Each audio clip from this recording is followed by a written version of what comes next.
So welcome to the coaching tips series. This is number 8, and it's all about how to make more sales.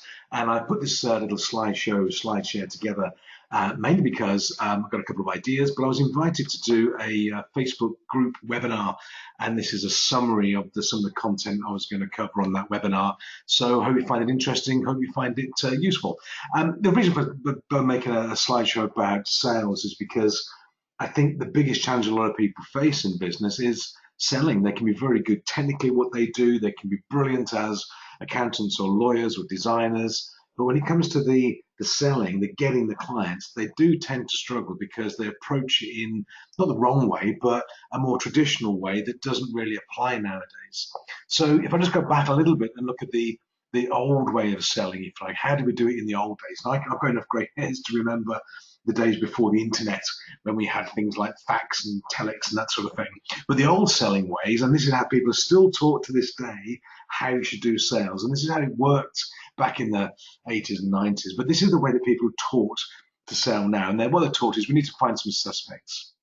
Define your target market, find people who sort of fit that profile, and then we start sending messages to them. At some point, these suspects become what we call a prospect. And a prospect is just somebody who makes a move towards us. They perhaps ask for a brochure. They meet us at a seminar. They're engaged in what we're doing. They're taking an interest, and they're beginning to show signs of being a potential client. So they move from being a suspect to a prospect when they do something, or they become more visible, or they take some action towards us. And then what we do is we're told we need to get them into a meeting, a sales meeting, any sort of meeting you like, but we have a meeting, we want to close them. And the old sales techniques were get them into a room and figure out your closing technique. And there's all sorts of different closes out there. There's the Columbo close, there's the Ben Franklin close, there's the puppy dog close, scarcity close, you name it. There's a whole raft of different techniques you can use to close the deal, close the client. And sometimes it worked. So sometimes the prospect who came to a meeting, when you did your Columbo close on him or her, then they become a client. And then when they become a client, and then they start to build the relationship with us. And that was the way it went. And it worked for a while. It works okay. It still works now. It will work to a degree, but it's not very elegant. This path that people move along as they're going through your marketing pipeline, the front end is always logic based, because it's all to do with us targeting them, telling them what we do, where we are, how we're going to help them, what we can do, all this sort of thing. And the emotion comes only at the point where they enter into the relationship with us. They figure out, are we any good?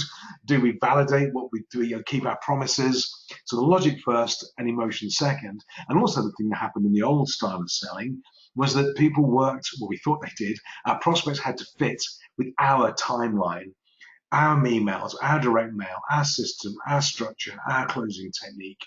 And that meant that the whole framework of sales was geared around the sales process and a CRM and sending out emails and direct mails and all this sort of thing. And then we close a client with our best sales technique. And hopefully we build a relationship.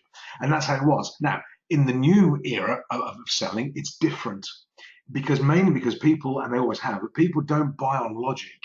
They buy on emotion. This doesn't matter whether you're buying a $250,000 piece of capital equipment or plant, you're buying a car, you're buying a service, whatever you're buying, there's an emotional aspect to it. And increasingly now, what I find anyway, is that with the new selling approach, the new way of doing things, if you like, is that the flow is different. So we do start off with a suspect. We have a suspect, people that we believe we can help. We know our target market. And then what happens, they then engage with us. But the relationship starts earlier. The relationship doesn't start after the sale is made. The relationship starts before they've even heard of us, before they've met us, before they're connected with us. So people start building a relationship. And what happens is in their mind, they close themselves. They decide they're going to buy from us, or they like what we do, or what we say makes sense. They see a testimonial or something like that. In their mind, they close, and they're beginning to believe what we say about ourselves. Our marketing is selling the message out there to them. They then become a prospect. We have a meeting with them. We may have a discussion with them. We do sort of close the deal, but they're already done, and they become a client. And it's a different way of looking at it. And the beauty of it is that this relationship being earlier in the process is all geared towards what we can now do on social media, whether it's LinkedIn or YouTube, Facebook, Instagram, it doesn't really matter. We should, of course, be doing all of these things. But the trick is to build emotion earlier and get people to like us, know us, and trust us before they even engage with us. The sale is made before they have the meeting. The sale is made before they have a discussion with us. And they buy in their own mind. And the reason is they buy emotionally first. And we allow that emotion to go out. So when the old way of marketing would be send out 5,000 emails and hope for the best, or direct mail, or whatever it was, and people are still doing that, and they're thinking that the first point of connection they have with people is to try and sell them something, and it's not. It's to try and build a relationship with them. So when it comes to how do we do this from a marketing perspective, it's really down to how do we put our message out there onto LinkedIn, Facebook, YouTube, social media. And what I mean by that is we've got to be vulnerable, tell your story, tell stories about your business, what you do, how you do it, your frustrations, your wins, your clients, your testimonials. Now, Gary Vaynerchuk says it very well, I think, and he talks about this sort of new style marketing being jab, jab, jab, jab, close, or jab, jab, jab, jab, right hook. And what that means is that you put content out there. Here's a picture of me in Starbucks. Here's a picture of me in the Beagle. Here's me in the airport. And you're building that visibility for yourself. Nothing to do with what you do. Nothing to do with your product or your service or whatever, anything like that. Just building your visibility, letting people know who you are, what you're about, what your values are. And then every maybe 8th or 10th post, you put something out there related to the business. It could be an opportunity, it could be an invitation to an event, it could be a special offer, something like that. So you pepper, you season, if you like, your social media marketing with offers, but most of it's going to be updates of your thoughts on things, your take on things, and you're building that emotional engagement. Now, when they, in their mind, they buy, what it means is they're going to contact you, you not contact them. It's a bit of inbound marketing. So you should be getting messages coming in on maybe email or through the website or through social media. And the message would just be, I've seen what you're up to. I love your videos. I like your content. I think you may be able to help me. Can we arrange a time to talk? Now, that is when you get the prospect, that's called a hot prospect. They've already bought in principle. Now, the only thing you can do, or we can do then, is we can talk them out of it. But that's when we need the logic to come in as well. So we've built the emotion, they've bought in, they like us, they know us, it's all there ready to go. They need a bit of proof. They need to back up that emotional decision with some logic. Are you who you say you are? Can you deliver? Can they afford it? Is it in line with their expectations? But it's reversed. It's not logic first, it's emotion first. And what happens is they bought before they meet you. It should increase your conversion rate. Having people contact you with a message saying, I like what you do, I think you're great, all this sort of thing, you should have a very high conversion rate because they like you, they know you, they trust you, you've attracted them, they're emotionally engaged. Then there's a bit of logic to come out of it. And the relationship has started way before they contact you. It continues after they bought from you. Clearly, customer service, relationship, you've got to deliver the goods, absolutely. But what we're doing now is we're working on the client timeline. Our sales and marketing approach has got to fit with the client or prospect buying approach, not the other way around. And by doing it this way, we can have people buy from us immediately. It may take people 6 months, 12 months, 2 years. Looking at the prospects we have coming through to us from social media, on average, for example, in our business, for both our language school, the coaching and training business, on average, it takes about 4 months. That's the sort of timeline from suspect through to becoming a client. It can take people 2 years. It can take people 3 years sometimes. I had an email coming from a lady. She saw me do a presentation 4 years ago, and she said, I'm ready now to move forward with my business.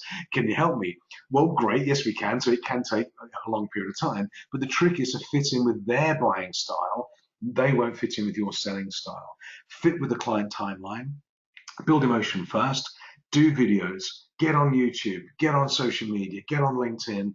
And just tell stories about yourself. There's a lot of people out there doing some great things on social media. Look at my profile if you like. We do quite a bit of work on it. But look what other people are doing for high levels of engagement. And a couple of things is, remember, how many times do you respond to an inbound email marketing piece? You probably don't. Do you respond well to inbound cold calling? Probably not. Do you, when you connect with somebody on LinkedIn, and this is a classic thing to avoid, you connect with some guy or some gal on LinkedIn, and within 35 seconds, they've sent back to you a personal message, thanks for the connection, do you want to buy my web developer design, whatever, who knows? They're pitching and they're marketing, they're selling that straight away. And what do? What do we do? We delete, block, and move on. We don't even talk to them because they're going too quick. They haven't allowed us to build that relationship. They haven't built the emotion. They haven't allowed us to come to them. So this is something I think I find it works for what we do in the business and also for my clients as well. So try it out.